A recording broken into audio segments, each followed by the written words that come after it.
Uma vez em oração, irmãos. Ó Deus santo e bendito,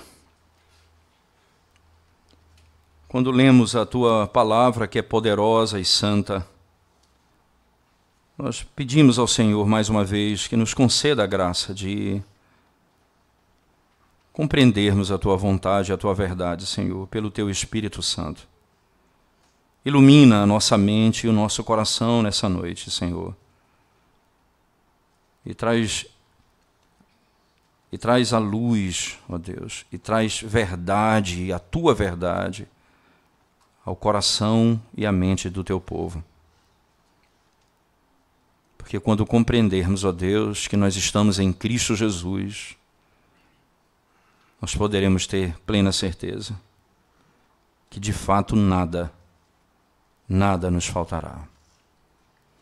Ajuda-nos e socorre-nos para podermos compreender e aplicar a Tua palavra ao nosso coração. Em nome de Jesus nós oramos. Amém, Senhor Deus. Amém.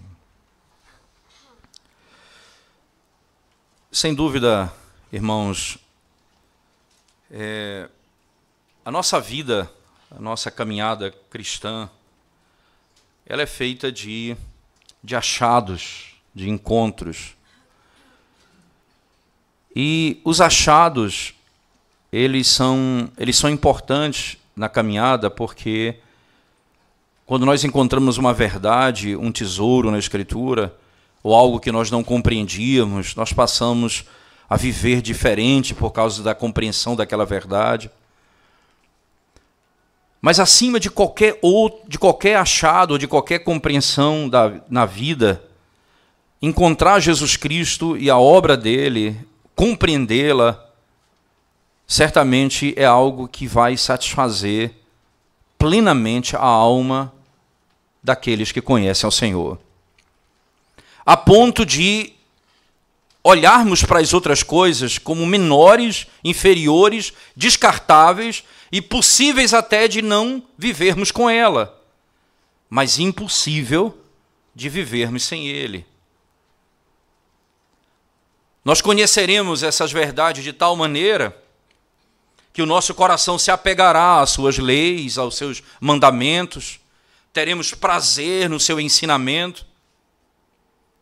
Isso é algo que vai ser poderosamente transformador na vida daquele que conhece o Evangelho. Mas não basta apenas um conhecimento intelectual, ou até mesmo um tipo de compreensão formal da verdade. Se pelo Espírito de Deus essa verdade não penetrar o meu coração, certamente esse conhecimento será rapidamente trocado por outro, ou essa glória será rapidamente esquecida pela glória desse mundo. Quantas vezes nós ouvimos na Escritura expressões como essa? Ele nos deixou porque não era um dos nossos. Ele esteve conosco, ele foi influenciado pela verdade do Evangelho, ele até deixou algumas coisas por causa de Cristo, mas ele não suportou ter que deixar o mundo e suas paixões, a glória dessa terra. Então ele toma a decisão de deixar a igreja para seguir o seu próprio coração. Jesus Cristo, sabendo que essa é uma grande tentação na vida daqueles que servem ao Senhor, e agora ele está indo, ele está para ser morto, nós estamos nas últimas horas de Cristo na terra. Na narrativa de João 14, como nós falamos já anteriormente, são 5 horas contadas em 4, 5 capítulos de João. Intensos. Porque essas são as palavras de Cristo que antecedem a sua morte, e ele está trazendo conforto ao coração do seu povo, mostrando o que eles terão se eles permanecerem nele, se ele for o seu Senhor e se eles tiverem o Espírito que habita e que salva e que redime e que traz a obra de Cristo plenamente ao coração dos seus. João, então, vai argumentar, Jesus argumenta no Evangelho de João, usando as seguintes palavras, trazendo conforto na certeza de que aquilo que eles encontraram era superior a qualquer outra glória dessa terra. Veja, por favor, verso 19, o Senhor Jesus diz assim: ainda por um pouco, e o mundo não me verá mais. Vós, porém, me vereis, porque eu vivo, vós também vivereis. Poucas horas antes da morte de Cristo, poucas horas antes do seu sepultamento, ele diz, veja, o mundo não me verá mais. Jesus Cristo, ele vai aparecer a muitos dos seus discípulos depois da ressurreição. O próprio Evangelho de João, no capítulo 20, por favor, se você for comigo para o capítulo 20 do Evangelho de João, a partir do verso 1.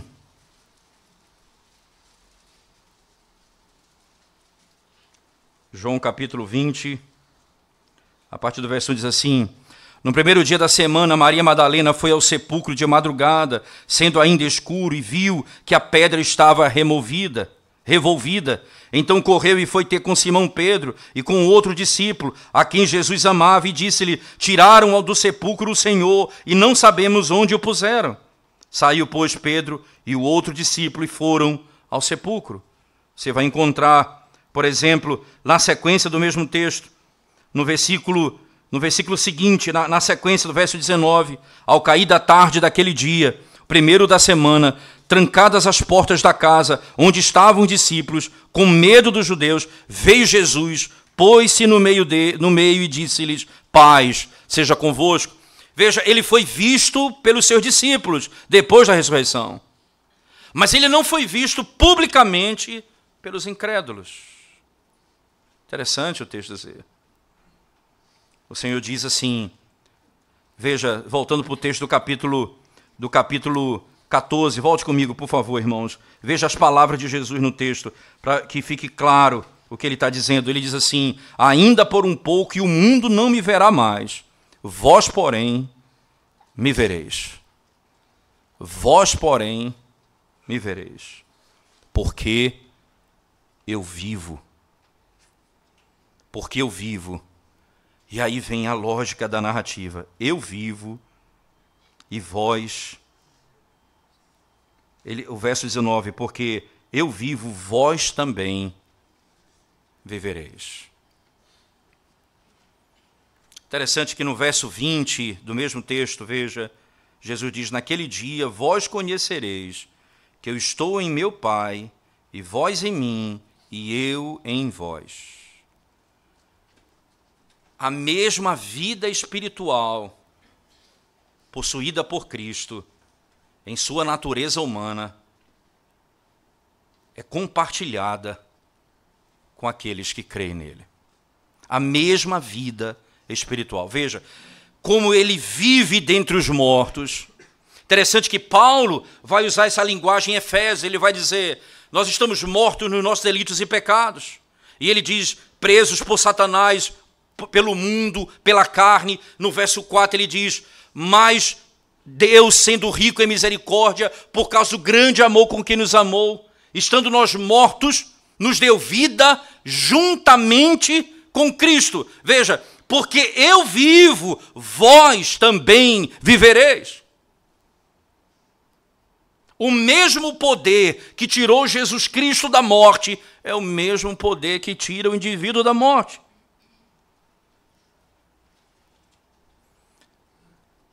É como o Senhor está dizendo: a vida que eu recebi do Pai, vocês terão em mim pelo Espírito que habitará em vós. no capítulo 5 de João, verso 26, veja as palavras do Senhor. Pois como o Pai tem vida em si mesmo, assim Ele deu ao Filho para que Ele tenha vida em si mesmo. Porque eu vivo, vós também vivereis. Ele tem vida em si mesmo. Consequentemente, o Senhor estabelece aqui um princípio que precisa ser muito claramente compreendido, irmãos. Os pecadores encontram vida em Cristo. Os pecadores encontram vida em Cristo. Por que exatamente que os pecadores só podem encontrar vida nele? Como o texto claramente nos afirma. Veja, porém me vereis, ainda por um pouco e o mundo não me verá mais, vós porém me vereis, porque eu vivo, vós também vivereis. É como uma marca e uma declaração daquilo que iria acontecer na sua ressurreição. O mundo não me verá, vocês me verão. Jesus não se apresenta a incrédulos ressurreto, ele se apresenta ao seu povo, porque essa é uma marca clara. Somente aqueles que pelo Espírito tiverem os seus olhos abertos poderão contemplar a glória do Cristo ressurreto, coisa que o mundo não conhece. Os fatos históricos estão estabelecidos, mas a fé na verdade da ressurreição é operada pelo Espírito Santo. Nós não estamos discutindo aqui que até o incrédulo pode saber que ele ressuscitou pelas provas do texto.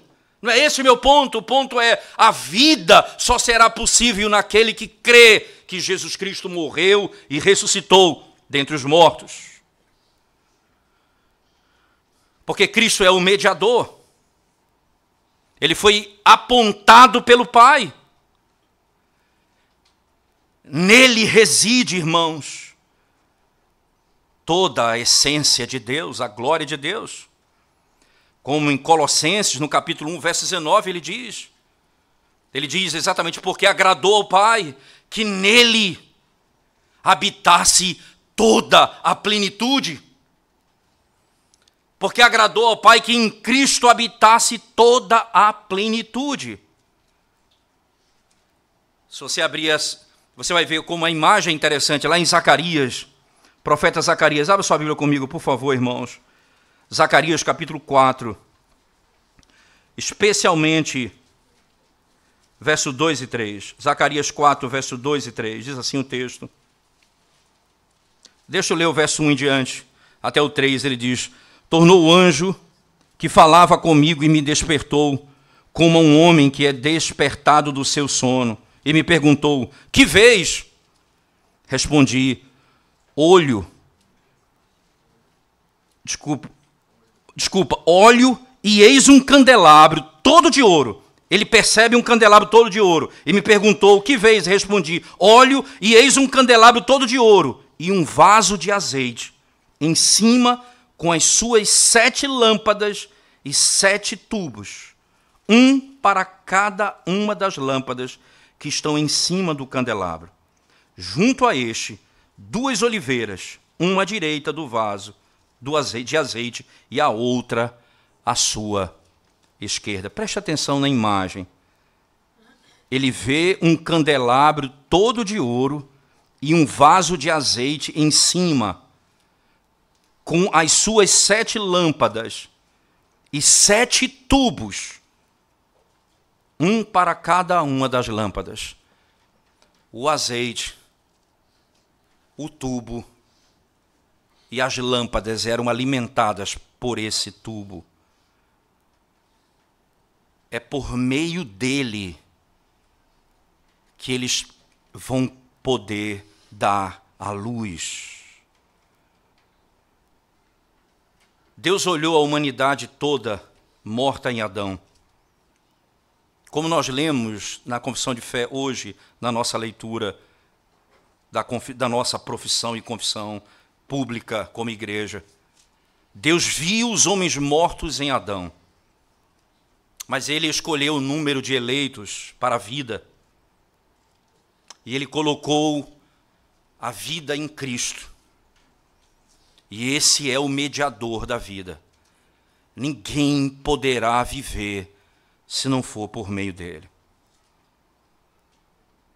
Ninguém, veja, ele é a plenitude de Deus. Nele habita toda a glória de Deus e ele tem vida em si mesmo. Ninguém viverá se não for por meio dele.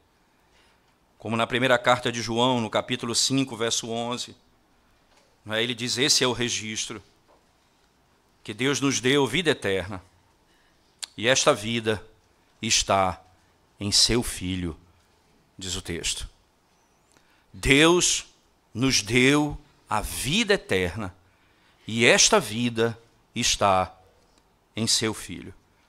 Claramente, João descreve que a vida eterna procede do seu Filho. É por isso que os apóstolos vão tirar a conclusão no verso seguinte, do mesmo texto de João. Nós lemos o verso 11, veja o verso 12. Né? Aquele que tem o Filho tem a vida, e aquele que não tem o Filho não tem a vida. É uma conclusão lógica. Você entende? Porque no verso 11, especialmente, ele vai dizer, e esse é o registro, essa é a verdade, que Deus nos deu a vida eterna e a vida está em Cristo. Logo, aquele que tem o Filho tem a vida, e o que não tem o Filho não tem a vida. Abertamente o Senhor declara. E no verso 13 do mesmo texto de João, veja por favor, ele diz, essas coisas foram escritas a vocês que creem no nome do Filho de Deus, para que vocês possam saber que ele tem a vida eterna, e que você, e aquele que crer, não é? E vocês possam crer no nome do Filho de Deus. É para esse fim que essas coisas são reveladas, porque só ele tem a vida eterna. Veja, Jesus então ressuscita e diz, ora, vocês não me verão mais, o mundo não me verá, vocês me verão, e aí vocês viverão em mim. Quem estiver em mim, viverá, porque ele é o mediador da vida. Você não vai encontrar vida à parte de Cristo, porque nele repousa a glória do Evangelho. Aquele que compra o campo também adquire o tesouro que está nele. Aquele que compra o campo também adquire o tesouro que está nele. Ninguém tem vida fora de Cristo. João categoricamente nos exorta. As palavras de Jesus Cristo no Evangelho de João nos parece clara quanto a esse particular, quando ele, mais uma vez, ele diz, no versículo que nós lemos no 19, ele diz assim, essas são as palavras, ainda por um pouco, e o mundo não me verá mais. Vós, porém, me vereis, porque eu vivo, vós também vivereis. E entenda, porque eu vivo, vós também vivereis. Ele é o mediador, preste atenção nisso. Ele foi apontado pelo Pai. Ele é o receptáculo da vida. Nele há vida, e vida em abundância eterna. E ninguém poderá viver fora dele. Segunda verdade inequívoca, como Adão perdeu sua vida, e assim toda a posteridade, perdendo a presença de Deus, perdendo a esperança, assim como nós perdemos isso em Adão. Veja, irmãos, e essa é uma verdade clara, a separação da alma e do corpo representa a nossa morte. Nós somos separados, perdidos, estamos mortos dos nossos delitos e pecados. A única maneira do indivíduo encontrar vida de novo, vida eterna, é se ele encontrar o segundo Adão, Jesus Cristo. Nada poderá se comparar a isso. E por que exatamente, irmãos?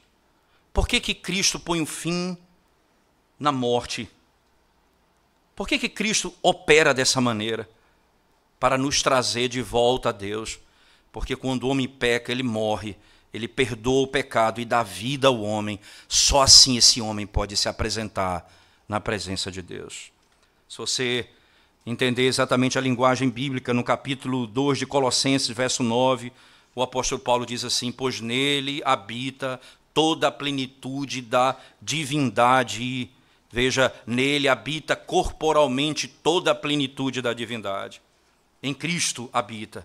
No capítulo 7 da carta aos Hebreus, verso 25, ele diz: ele é capaz, ele é poderoso para salvar-nos. Ele é poderoso para salvar-nos.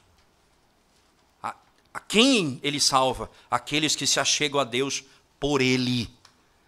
Aqueles que se achegam a Deus por ele. Ainda na mesma linguagem utilizada na Escritura, na primeira carta de Pedro, capítulo 3, 18, ele diz: porque Cristo uma vez por todas sofreu pelos pecados, o justo pelo injusto, para que ele possa trazer-nos para Deus. Veja, sofreu o justo pelo injusto para nos trazer a Deus. Ele foi morto na carne, mas vivificado pelo Espírito. É essa vida que agora nós temos em Cristo. Fora dele, a parte dele, jamais, irmãos, nós poderemos ter a vida. Fora de Cristo, nós estamos mortos em Adão. O texto de João, então, é claro: não me vereis mais, vós, porém, me vereis, porque eu vivo, vós também vivereis. Dessa maneira, o pecador encontra a vida somente em Cristo, quando ele encontra o Espírito da vida. Isso é bem interessante. Veja, Paulo escrevendo aos Romanos, irmãos, essa linguagem paulina nos ajudará a entender o que isso significa.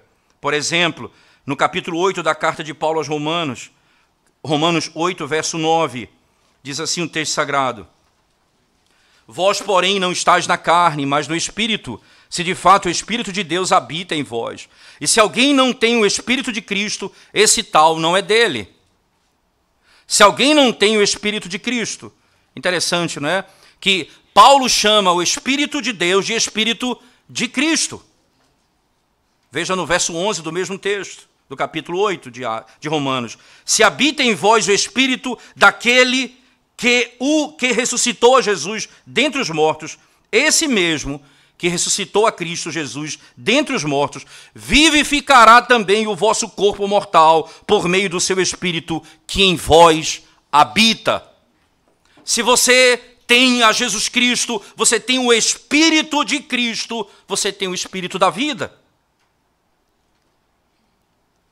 Você tem o Espírito da vida. Você vê alguns que têm, irmãos, até alguma luz, algum entendimento nessa vida. Parece que eles têm alguma compreensão da verdade por algum tempo, mas a vida vai se esvaindo deles e eles nunca se recobram, eles nunca são restaurados, eles vão cada vez para longe. Por quê? Porque não encontraram a Cristo. E se eles não encontraram a Cristo, eles não encontraram a vida, nem o Espírito, certamente.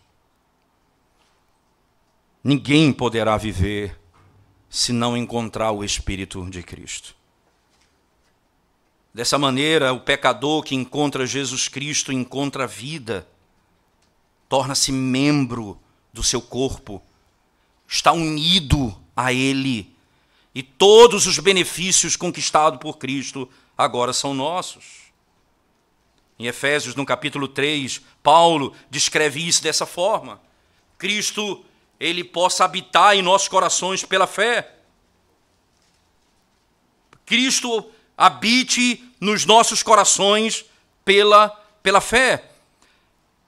Ele vai, a imagem é exatamente essa, irmãos. Uma vez que nós estamos nele, nós estamos seguros no seu corpo. Nós vivemos para ele. Porque eu vivo, vós também vivereis. Você percebe a segurança que está posta diante de nós? Porque ele vive, nós também viveremos. Nós nunca morreremos. Enquanto ele viver, nós viveremos. E se ele tem a vida eterna, nós viveremos eternamente. Nós só morreremos se ele deixar de viver. E aqui ele põe o princípio: porque eu vivo, vós também vivereis. Nós viveremos porque ele vive. Então, você imagina, mesmo na nossa luta, na fraqueza, na nossa luta como crente, às vezes pensando que vamos abandonar a fé, cair, perdendo força, agindo aparentemente, andando para longe do Senhor. Mas se nós encontramos Cristo, a vida fluirá em nós e nós seremos, mais uma vez, trazidos de volta à presença do Senhor. Como membros de Cristo, o Espírito de Cristo habita em nós, como princípio dessa vida. É de lá que nós recebemos toda a graça para caminharmos, irmãos. Fora disso, nunca poderemos ter força para andar nesse mundo se a nossa fé não está naquele que ressuscitou dentre os mortos. Porque Cristo vive, nós também viveremos.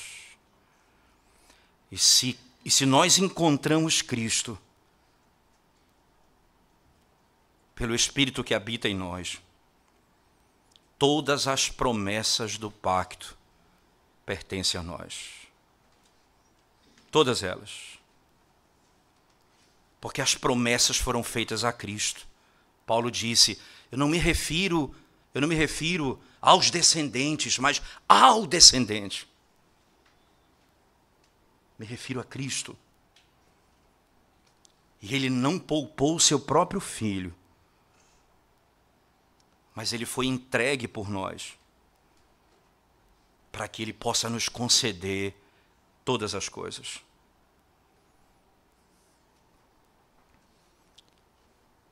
Nós temos, irmãos, da parte do Senhor, a certeza, como o texto muito claramente nos ensina: encontrado Cristo, nós temos a vida, porque ele vive, nós viveremos. Se Cristo é encontrado, e se ele for encontrado, nós encontraremos resposta para todas as demandas da lei. Todas as demandas da lei. Todas elas. Nenhuma demanda será esquecida pelo Senhor. Nenhuma será esquecida. Por exemplo, é exigida perfeita obediência de nós. É nossa exigência. Deus exige de nós perfeita obediência. Nós temos a resposta de Cristo. Cristo é o fim da lei para a justiça de todo aquele que crê. Veja, a lei tem uma demanda, perfeita obediência. E aí Jesus vem e responde: ele é o fim da lei para a justiça de todo aquele que crê. A lei demanda punição pelo nosso débito e satisfação da justiça por causa do nosso pecado. Aí vem Paulo e diz aos Gálatas: eu estou crucificado com Cristo. Isto é, todas as demandas, toda a punição, toda a pena foi paga por ele. Então nós encontramos plena justiça. Se ele vive, nós viveremos. Então a morte que flui dentro de nós é interrompida. E as águas da maldição, elas são secadas. Elas param, elas cessam e elas vão se esvaindo, como o dilúvio que veio com o juízo e foi esvaindo. Acontece isso conosco. A nossa alma passa agora a não mais conhecer a maldição, mas as bênçãos que procedem daquele que vive. Eu posso resumir dizendo: se você encontrar Cristo, você encontrou tudo aquilo que te torna e é capaz de te fazer feliz. Tudo. Tudo que pode te fazer feliz. Abra sua Bíblia comigo, por favor. Primeira carta do apóstolo Paulo aos Coríntios, capítulo 3, por favor.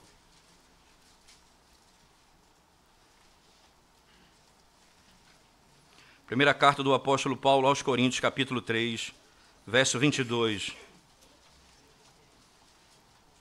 Diz assim: seja Paulo, seja Apolo, seja Cefas, seja o mundo, seja a vida, seja a morte, sejam as coisas presentes, sejam as futuras, tudo é vosso, e vós de Cristo, e Cristo de Deus. Tudo é vosso. Em Romanos capítulo 8, verso 32, ele diz: aquele que não poupou seu próprio filho, mas o entregou por nós, não nos dará livremente todas as coisas. Existe um tesouro nele. Ou melhor, ele é um tesouro. E esse tesouro, ele pertence ao seu povo. Existem riquezas, irmãos, que nós não podemos prescrutar. E eles estão ali para os crentes. Estão ali para os crentes. Veja, estude a Bíblia e busque tudo que Cristo adquiriu.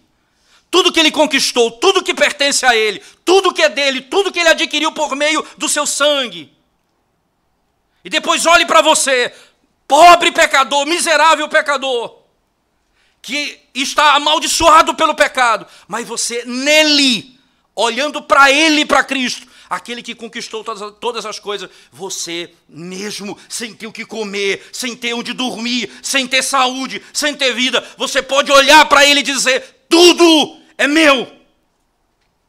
Eu encontro riqueza nele, eu encontro conforto nele, eu encontro esperança nele, porque ele vive, eu viverei. Porque ele nunca deixará de viver, então nunca nós pereceremos. Porque ele tem a vida eterna, nós teremos também. Porque ele está nos céus, nós estaremos com ele também. Ou melhor, nós já estamos com ele, como diz Paulo aos Efésios, no capítulo 2. Nós já estamos com ele, nós temos toda a riqueza. Porque eu vivo, vocês também viverão. Agora veja que terrível é imaginar alguém que está fora de Cristo, onde encontrará felicidade e alegria, onde encontrará glória nesse mundo. As coisas vão se esvaindo, como o Senhor claramente nos ensina. Nada nessa terra se compara à glória do Evangelho de Cristo. Na sequência do texto de João, ele diz assim: naquele dia vós conhecereis que eu estou em meu Pai, e vós em mim, e eu em vós. O benefício de que nós que cremos no Senhor, recebendo o Espírito Santo, nós temos da parte dele a certeza plena de que nós estamos nele e ele está em nós. Me impressiona nesse texto aqui, se eu for dar continuidade à leitura do texto, veja comigo, aquele que tem os meus mandamentos, né, e os guarda, esse é o que me ama, e aquele que me ama será amado por meu Pai, e eu também o amarei e me manifestarei a ele. Disse-lhe Judas, não o Iscariote: de onde procede, Senhor, que estás para manifestar-te a nós e não ao mundo? Respondeu Jesus: se alguém me ama, guardará a minha palavra, e meu Pai o amará, e viremos para ele e faremos nele morada. Quem não me ama não guarda as minhas palavras, e a palavra que estás ouvindo não é minha, mas do Pai que me enviou. O Senhor descreve, depois de dizer: se você estiver em mim, porque eu vivo, vocês viverão também, e vocês conhecerão que eu estou em meu Pai, e vós em mim, e eu em vós. A linguagem bíblica demonstra a unidade da divindade e demonstra também que eles são pessoas distintas, mesmo sendo Deus. Por outro lado, se nós estamos em Cristo, ele habita em nós, ele vem fazer morada conosco. É interessante que a promessa do início do capítulo 14 de João era: eu vou fazer morada para vocês, para que vocês estejam onde eu estou. Agora ele diz: eu vou fazer morada em vocês, eu e o Pai iremos e habitaremos em vós. Você percebe que o ponto aqui não é uma casa que está sendo feita, porque a palavra aqui, mansão ou casa, nós falamos, é o acesso a Deus, é essa relação com Ele, nós temos agora acesso, não é apenas que nós temos acesso a Ele, mas Ele tem acesso ao nosso coração, a sua palavra Ele coloca no nosso coração, diz o pacto, diz assim, colocarei nos seus corações a minha lei. Ele tem acesso ao nosso coração, o nosso coração agora é acessado por Ele, Ele destruiu a dureza do nosso coração, Ele quebrou a barreira que nos impedia ter sensibilidade com sua palavra, agora Ele tem acesso a nós, Ele vem a nós, Ele habita em nós, Ele mora em nós, e Ele quebra a arrogância do nosso coração. Não é só que nós vamos a Ele, não, Ele vem a nós. Não é só que agora nós temos acesso a Ele, não. Ele tem acesso ao nosso coração. Essa marca do crente. E nós desejamos o dia em que isso será perfeitamente revelado pelo Senhor. Você pode ter certeza que aquele que diz essas palavras, né? E me chama a atenção quando ele associa isso à obediência da lei. Porque, aparentemente, alguém pode confundir a graça da salvação com a ideia da graça que provém da obediência anterior. Veja o texto. Aquele que tem os meus mandamentos e os guarda, esse é o que me ama, e aquele que me ama será amado por meu Pai, e eu também o amarei e me manifestarei a ele. Ele vai se manifestar a nós quando nós guardarmos a sua lei. O que significa isso? Esse acesso ao nosso coração. Veja, se não é exatamente isso que a Escritura está nos ensinando, irmãos. No Salmo de número 25, verso 14, veja as palavras do salmista, e se não fazem coro essa verdade que está posta aqui no texto. Salmo de número 25, verso 14.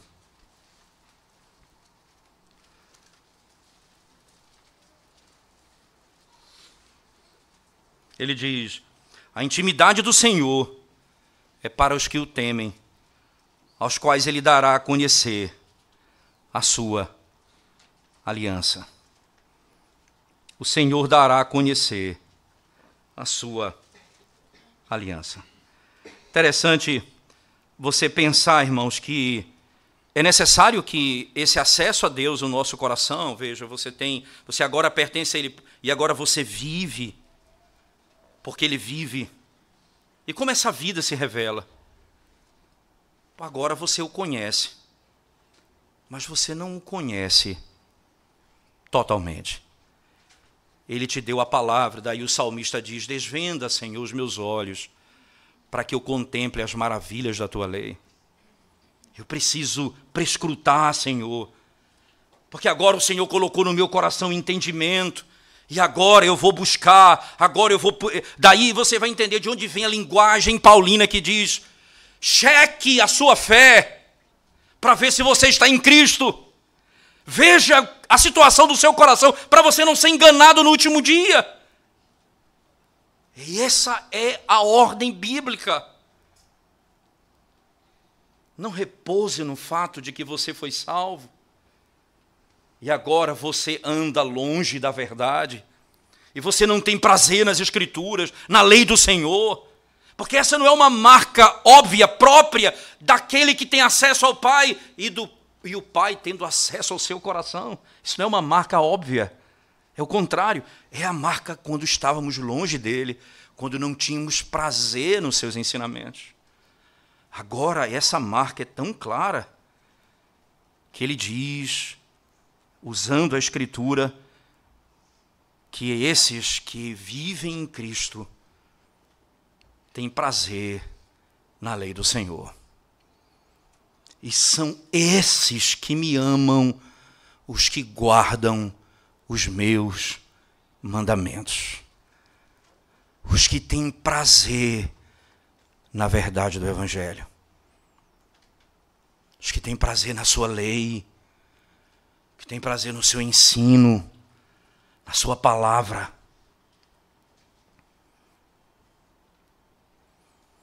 Ele se revela. O texto é claro, diz: a intimidade do Senhor é para os que o temem. Esse texto diz: aos quais ele dará a conhecer a sua aliança. Não é que ele os introduzirá na aliança, ele dará a conhecer, ele vai revelando, ele vai demonstrando, ele vai abrindo o entendimento. Quanto mais e quanto mais e quanto mais você busca o Senhor, essa é a marca daqueles que habita o Espírito Santo. Como o texto ricamente nos ensina aqui. Voltando para o texto específico de João, por favor. Texto que nós estamos lendo especificamente. João capítulo 14, por favor.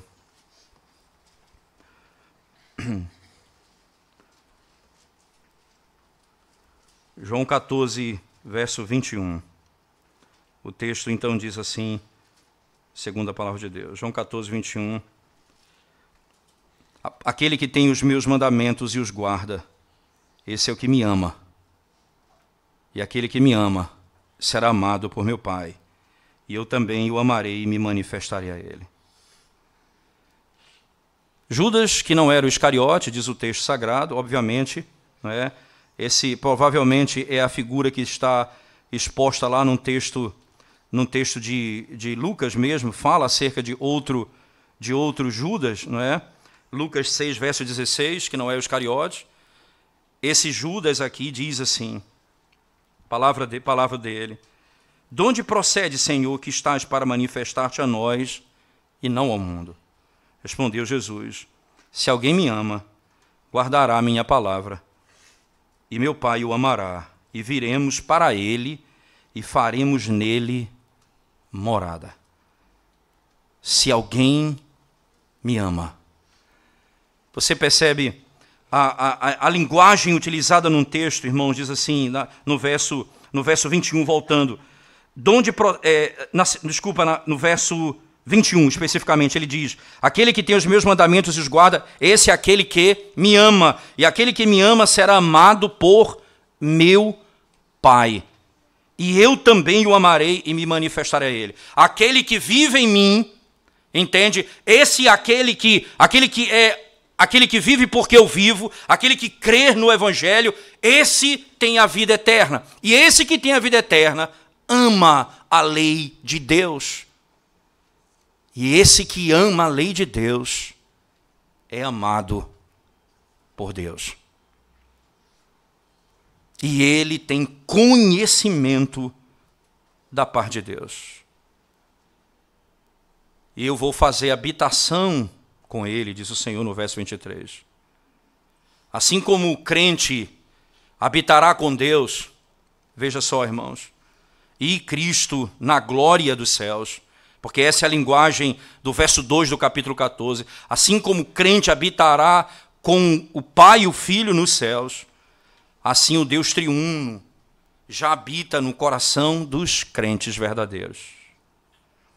Todos aqueles que estão debaixo da graça do Evangelho. Veja se não é isso que a Escritura ensina. Efésios, por favor.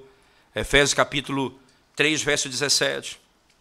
Que Cristo possa habitar em seus corações pela fé. Que Cristo habite em vós pela fé. Perceba, Cristo, como é que Cristo vem habitar no nosso coração? Não é pela obra, é pela fé. Ele habita em nossos corações pela fé. A fé produzirá amor pela lei de Deus. E isso revelará que nós somos filhos de Deus e que amamos a Deus porque guardamos os seus mandamentos. No mesmo texto, por favor, desculpa, Paulo escrevendo ainda, agora aos Colossenses, não é? Aos Colossenses, no capítulo 1, verso 27, ele diz assim, não é? A quem Deus fará conhecido, não é? Que exatamente quais são as riquezas da glória deste mistério entre os gentios, que Cristo está em vós. Cristo que está em vós, aquele que habita em vós, este é a esperança da glória. Se Cristo habita em vós, Cristo é a nossa esperança da glória. Cristo em nós, Cristo habitando em nós, temos a esperança da glória. Consequentemente, entenda que aqui João não está estabelecendo um parâmetro dizendo: se eu amo a lei de Deus, eu vou ser salvo. Eu sou salvo pela fé em Cristo.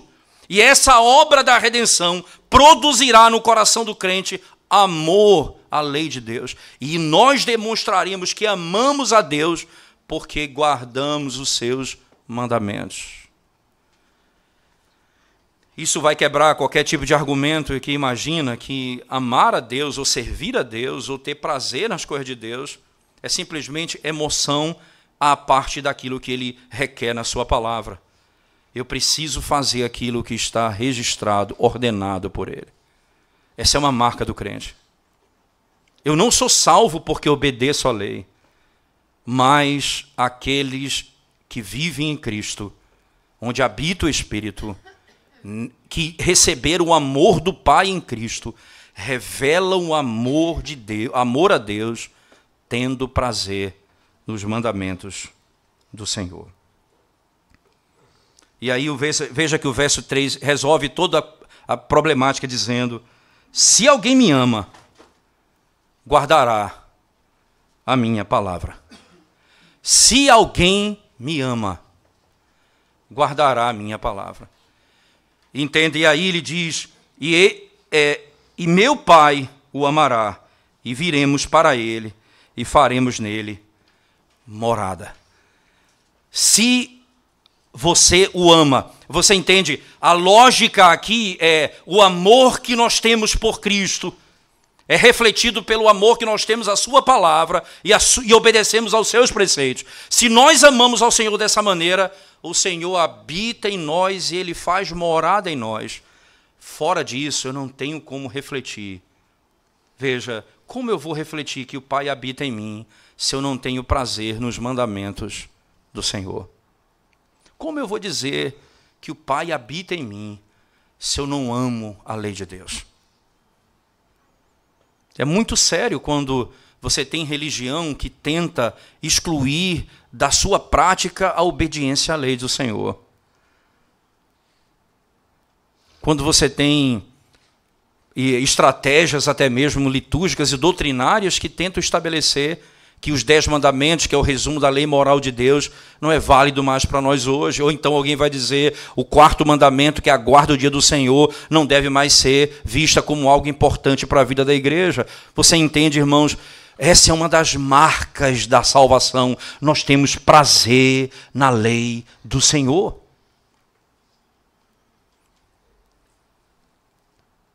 Se nós temos prazer na lei do Senhor, o Pai e o Filho, pelo Espírito, habitam em nós. E como é que eu vou poder amar e guardar a lei de Deus? Porque Cristo vive, nós também viveremos. É dele que procede toda a força e graça para fazermos aquilo que Ele nos ordena fazer.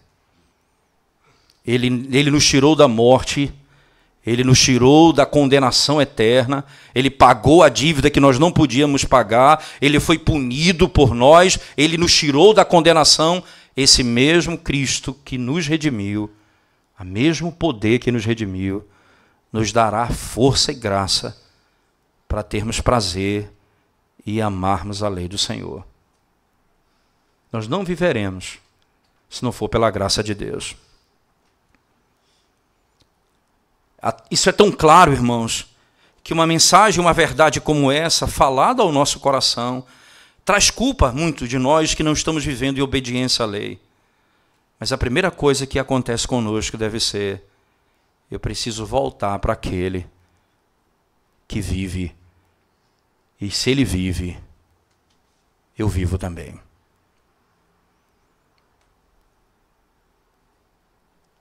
Que lei você obedeceu para ser tirado da morte? Que regra você cumpriu para ser amado por Deus.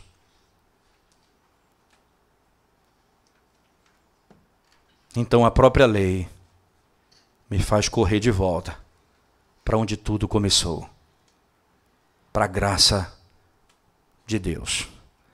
É de lá que virá força e condição para eu fazer aquilo que Deus me mandou fazer.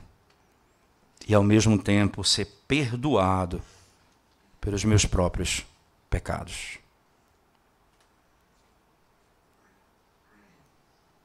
Se você não vive em Cristo, você está morto. E se você está morto, a penalidade pelo teu pecado não foi paga. A dívida não foi quitada.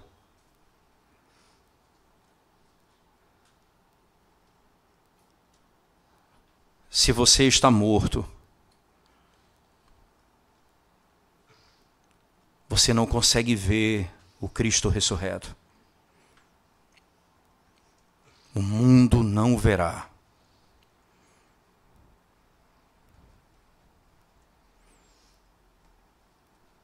E hoje você é convocado ao arrependimento e chamado a arrepender-se dos seus pecados. Porque se você encontrar Cristo hoje pelo Espírito, você encontrará a vida. E esse mesmo Espírito te conduzirá ao conhecimento da sua palavra. E Deus cada dia mais se revelará a ti, fazendo você conhecer a sua aliança. Por outro lado, irmãos, nós que estamos em Cristo aqui, nós temos a vida. Mesmo nas nossas maiores dificuldades, fraquezas, lutas, dificuldade em cumprir aquilo que Deus manda, desejo de viver para Ele, e muitas vezes não conseguimos fazer. Se você está nele, você tem a vida, porque a vida não vem de você, a vida só pertence a Ele. Só Ele é a vida, e quem tem Cristo tem a vida eterna. Esse é o conforto que a igreja do Senhor tem. O Senhor está confortando os discípulos na sua despedida. Mas haverá um dia, irmãos, que esse Cristo que morreu e ressuscitou, e que não é visto pelos homens, senão pelo Espírito. Por favor, segunda carta de Paulo aos Coríntios, capítulo 4, por favor. Veja o que é que acontece com os olhos e a capacidade dos homens de enxergar. 2 Coríntios, capítulo 4. Diz assim, verso 3 em diante: mas se o nosso evangelho ainda está encoberto, é para os que se perdem que está encoberto, nos quais o Deus desse século cegou o entendimento dos incrédulos, para que eles não resplandeça a luz do evangelho da glória de Cristo. Você entende? O evangelho da glória de Cristo, o qual é a imagem de Deus. Nós não estamos falando aqui o evangelho, entende? Você não vê Cristo morto, você não vê Cristo humilhado, você vê o Cristo que foi crucificado, mas ressuscitou dentre os mortos e está na glória. Entenda, verso 5, porque não nos pregamos a nós mesmos, mas a Cristo Jesus como Senhor e a nós mesmos como vossos servos, por amor de Jesus. Porque Deus que disse, das trevas resplandecerá a luz, Ele mesmo resplandeceu em nosso coração para a iluminação do conhecimento da glória de Deus na face de Cristo. O evangelho da glória de Deus na face de Jesus Cristo. Hoje, você não consegue compreender e ver a glória desse evangelho, porque Satanás cegou o teu entendimento. Se aquele que é todo poderoso e que nos arrancou das garras de Satanás não for crido por você, se a obra dele não for a sua esperança, você não poderá ver aquilo que nós podemos ver e aguardar com certeza que um dia ele voltará. E aí, quando ele voltar, você que quis andar na morte, o verá. Você vai vê-lo. Paulo fala isso aos Efésios, aos Filipenses, no capítulo 2. Todo joelho se dobrará diante dele. Toda língua confessará que ele é o Senhor. Mas nesse dia, haverá reconhecimento e lamento. Mas não mais arrependimento. Você o verá com seus olhos. Você que não esperou por ele, você que não ansiava por ele, você que não aguardava ele, você que não tinha prazer nele, você que não queria morar com ele, você não terá prazer nele. Ele virá e julgará você e te condenará. Mas para aqueles que não o viram com seus olhos, mas tiveram seus olhos abertos pelo Espírito e creram na obra do Evangelho, quando ele vier, é o aguardado, é o amado das nossas almas, é o nosso Salvador, com quem nós viveremos por toda a eternidade. Quando ele vier, todos os olhos verão. Mas como João vai dizer,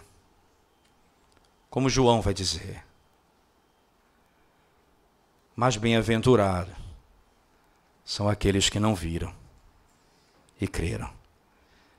Porque quando nós olharmos para ele, nós poderemos dizer: nós aguardamos o Senhor para cessar completamente a nossa luta contra o pecado. Nós aguardamos o Senhor para porque nós não queríamos mais, Senhor, ter nenhuma inclinação contra a tua glória. Nós aguardávamos a tua volta, porque nós queríamos viver para ti eternamente, sem nunca pensarmos nada contrário à tua lei.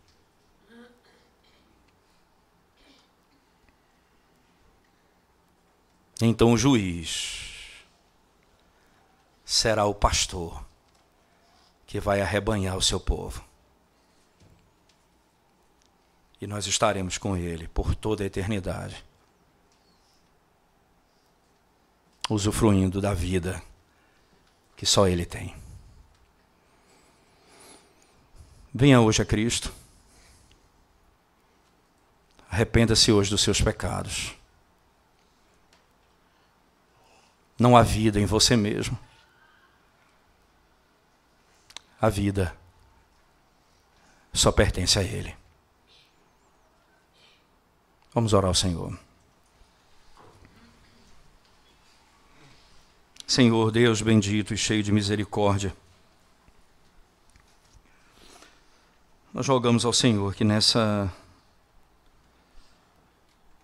noite, pelo poder do Teu Evangelho, do Teu Espírito Santo, o Senhor se faça conhecido dos homens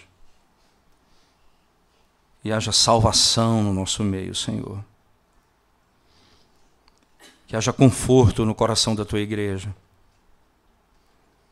Que haja desafio para andar em conhecimento da Tua palavra, da Tua lei, para cada dia andar na Tua presença